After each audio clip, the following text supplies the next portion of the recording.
नमस्कार साथियों, मैं आपका दोस्त अमित उपस्थित हूँ आप सभी के बीच में द 10 मिनट शो के साथ। साथियों, आज का द 10 मिनट शो आपके लिए अत्यंत महत्वपूर्ण होने वाला है, क्योंकि आज के सेशन में हम भारतीय कांग्रेस के प्रमुख अधिवेशन से संबंधित जीके के सारे महत्वपूर्ण क्वेश्चन करने वाले हैं। तो 1885 से लेकर 1947 तक भारतीय कांग्रेस के प्रमुख अधिवेशन से संबंधित जितने भी महत्वपूर्ण क्वेश्चन बन सकते हैं, सारे क्वेश्चन आज के इस वीडियो में मैं आपके लिए लेकर आया हूं। तो वीडियो को अंत तक अवश्य देखिएगा। तो वेलकम है आप सभी का आज की इस महत्वपूर्ण सेशन में। और अभी तक आपने हमारे यूट्यूब चैनल को सब्सक्राइब नहीं किया है तो यूट्यूब चैनल को अवश्य सब्सक्राइब कर लें, साथ ही नोटिफिकेशन बेल को ज़रूर दबा लें ताकि आगे आने वाली हर एक वीडियो का प्रॉपर नोटिफिकेशन आपको मिलता रहे। तो आइए आज के सेशन की शुरुआत कर देते हैं।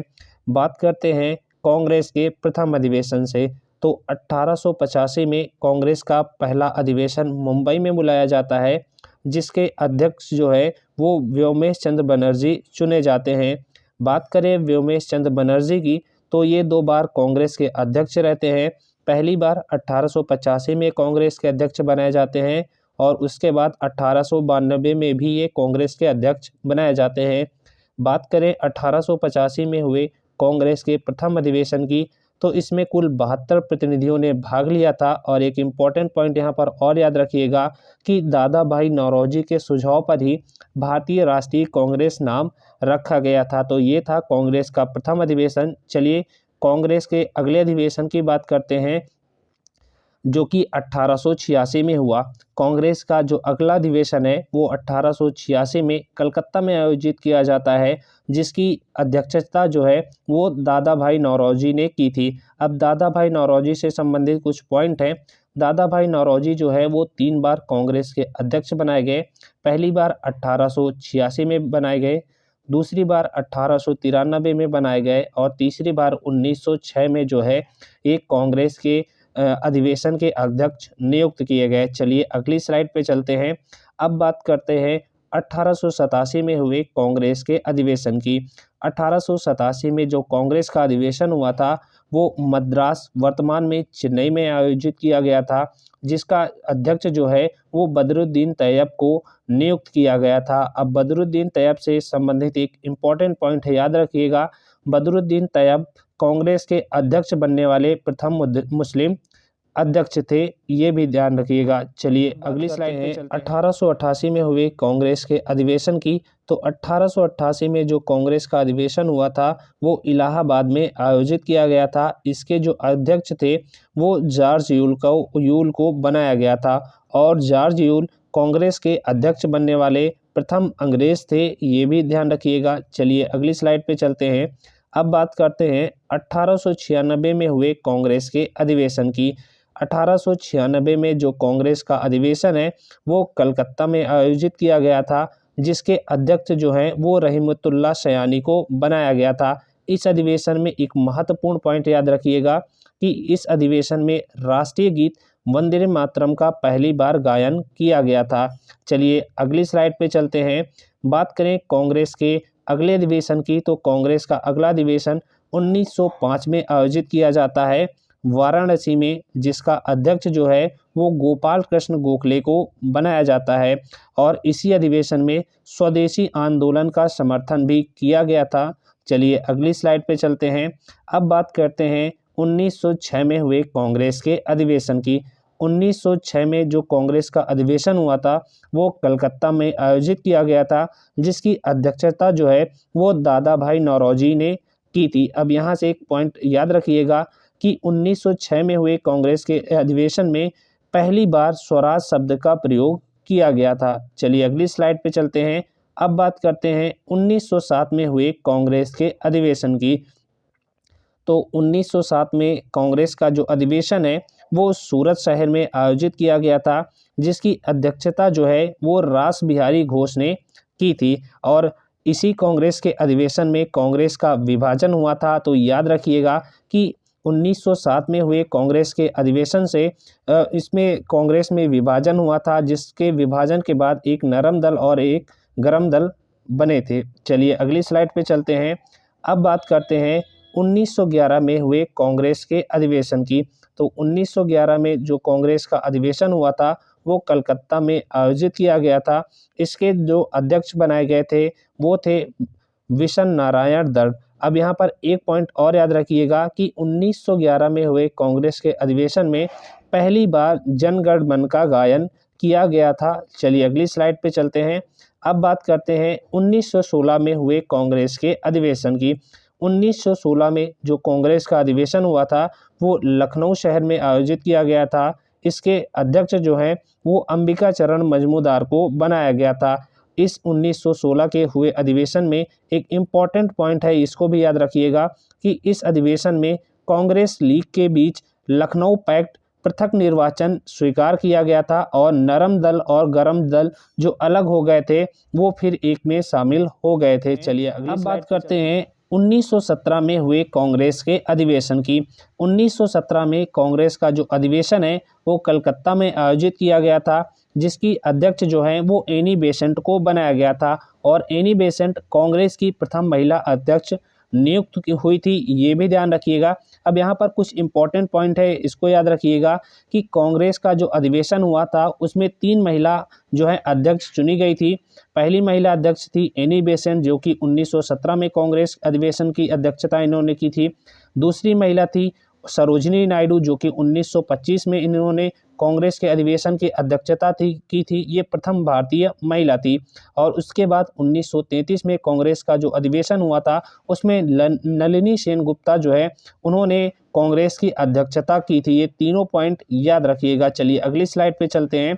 अब बात करते हैं 1919 में हुए कांग्रेस के अधिवेशन की। 1919 में जो कांग्रेस का अधिवेशन है वो अमृतसर में आयोजित किया गया था। इसकी अध्यक्षता जो है वो मोतीलाल नेहरू ने की थी। अब मोतीलाल नेहरू से संबंधित एक पॉइंट है, याद रखिएगा। मोतीलाल नेहरू भी 2 बार कांग्रेस के अध्यक्ष बने थे। पहली बार 1919 में बने थे और दूसरी बार इन्होंने 1928 में कांग्रेस अधिवेशन की अध्यक्षता की थी। चलिए अगली स्लाइड पे चलते हैं। अब बात करते हैं 1924 में हुए कांग्रेस के अधिवेशन की। 1924 में कांग्रेस का जो अधिवेशन है वो बेलगांव कर्नाटक में हुआ था। इसके जो अध्यक्षता की थी वो महात्मा गांधी जी ने की थी और महात्मा गांधी ने केवल एक बार जो है कांग्रेस के अधिवेशन की अध्यक्षता की थी जो कि बेलगांव कर्नाटक का था। याद रखिएगा, कई बार पूछा जाता है। चलिए अगली स्लाइड पे चलते हैं। अब बात करते हैं 1929 में हुए कांग्रेस के अधिवेशन की। तो 1929 में जो कांग्रेस का अधिवेशन है वो लाहौर में आयोजित किया गया था। इसकी जो अध्यक्षता है वो जवाहरलाल नेहरू ने की थी। अब 1929 में हुए कांग्रेस के अधिवेशन से कुछ महत्वपूर्ण पॉइंट है, याद रखिएगा कि 1929 में जो कांग्रेस का अधिवेशन हुआ था इस अधिवेशन में पूर्ण स्वराज का जो है वो प्रस्ताव पारित किया गया था और 26 जनवरी 1930 को स्वतंत्रता दिवस मनाने का जो है वो निश्चय किया गया था। चलिए अगली स्लाइड पे चलते हैं। अब बात करते हैं 1936 में हुए कांग्रेस के अधिवेशन की। बात करें 1936 में हुए कांग्रेस के अधिवेशन की तो 1936 में जो कांग्रेस का अधिवेशन है वो लखनऊ में आयोजित किया गया था। इसकी जो अध्यक्षता है वो जवाहरलाल नेहरू के द्वारा की गई थी। इस अधिवेशन में नेहरू ने कहा था कि मैं समाजवादी हूं। याद रखिएगा, ये स्टेटमेंट सीधा पूछ लेता है कि किस अधिवेशन में जवाहरलाल नेहरू के द्वारा कहा गया था कि मैं समाजवादी हूं। तो 1936 में जो कांग्रेस का अधिवेशन लखनऊ में हुआ था उसमें जवाहरलाल नेहरू ने कहा था कि मैं समाजवादी हूं। चलिए अगली स्लाइड पे चलते हैं। अब बात करते हैं 1937 में हुए कांग्रेस के अधिवेशन की। 1937 में जो कांग्रेस का अधिवेशन हुआ वो फैजपुर में जो है आयोजित किया गया, जिसकी अध्यक्षता जो है वो जवाहरलाल नेहरू के द्वारा की गई थी। और इस अधिवेशन में एक इम्पॉर्टेंट पॉइंट है, याद रखिएगा कि पहली बार कांग्रेस का अधिवेशन किसी गांव में हुआ था। ठीक है, 1937 में जो कांग्रेस का अधिवेशन फैजपुर में हुआ था वो एक गांव में आयोजित किया गया था, जिसकी अध्यक्षता जवाहरलाल नेहरू के द्वारा की गई थी। चलिए अगली स्लाइड पे चलते हैं। अब बात करते हैं 1938 में हुए कांग्रेस के अधिवेशन की। तो 1938 में कांग्रेस का अधिवेशन जो है हरिपुरा गुजरात में आयोजित किया गया, जिसकी अध्यक्षता जो है वो सुभाष चंद्र बोस के द्वारा की गई थी। इसमें इम्पॉर्टेंट पॉइंट इस अधिवेशन से ये बन जाता है कि इसी अधिवेशन में राष्ट्रीय नियोजन समिति का गठन भी किया गया था। याद रखिएगा। चलिए अगली स्लाइड पे चलते हैं। अब बात करते हैं 1939 में हुई कांग्रेस के अधिवेशन की। बात करें 1939 में हुए कांग्रेस के अधिवेशन की, तो ये अधिवेशन जो है त्रिपुरी, जो कि जबलपुर मध्य प्रदेश में है, वहाँ पर आयोजित किया गया था। इसकी जो अध्यक्षता है वो सुभाष चंद्र बोस जी के द्वारा की गई थी। अब इस अधिवेशन से संबंधित कुछ पॉइंट है, याद रखिएगा कि इसी अधिवेशन में गांधी जी से सुभाष चंद्र बोस का विवाद हो गया था और उन्होंने जो है कांग्रेस के पद से जो है वो त्यागपत्र दे दिया था। उसके बाद राजेंद्र प्रसाद जी को जो है अध्यक्ष बनाया गया था, याद रखिएगा। चलिए अगली स्लाइड पे चलते हैं। अब बात करते हैं 1940 में हुए कांग्रेस के अधिवेशन की। तो 1940 में जो कांग्रेस का अधिवेशन है वो रामगढ़ में जो है आयोजित किया गया था। इसकी अध्यक्षता जो है वो अबुल कलाम आज़ाद के द्वारा की गई थी। और यहाँ पर एक इम्पॉर्टेंट पॉइंट बन जाता है कि जो अबुल कलाम आज़ाद थे ये सबसे लंबे समय तक कांग्रेस के अध्यक्ष बने रहे, जो कि 1940 से लेकर 1945 तक ये कांग्रेस के अधिवेशन में अध्यक्ष बने रहे, याद रखिएगा। चलिए अगली स्लाइड पे चलते हैं। अब बात करते हैं 1947 में हुए कांग्रेस के अधिवेशन की। तो जो 1947 का अधिवेशन है इसकी अध्यक्षता जो है वो जेबी कृपलानी के द्वारा की गई थी। अब आपको कमेंट करके ये बताना है कि 1947 में जो कांग्रेस का अधिवेशन हुआ था वो कौन से स्थान पर आयोजित किया गया था। तो दोस्तों ये था आपके सामने कांग्रेस के अधिवेशन से संबंधित जीके के सारे महत्वपूर्ण क्वेश्चन। उम्मीद करता हूँ ये सारे जो पॉइंट हैं वो आपको आपके एग्ज़ाम में आपको काफ़ी हेल्प करने वाले हैं। वीडियो कैसा लगा आप हमें कमेंट करके ज़रूर बताएं। बाकी अपने सभी दोस्तों तक वीडियो को शेयर अवश्य कर दें। चैनल पर पहली बार विजिट कर रहे हैं तो सब्सक्राइब अवश्य कर लें। तो मिलते हैं आपसे नेक्स्ट वीडियो में किसी और इम्पोर्टेंट टॉपिक के साथ। तब तक के लिए जय हिंद।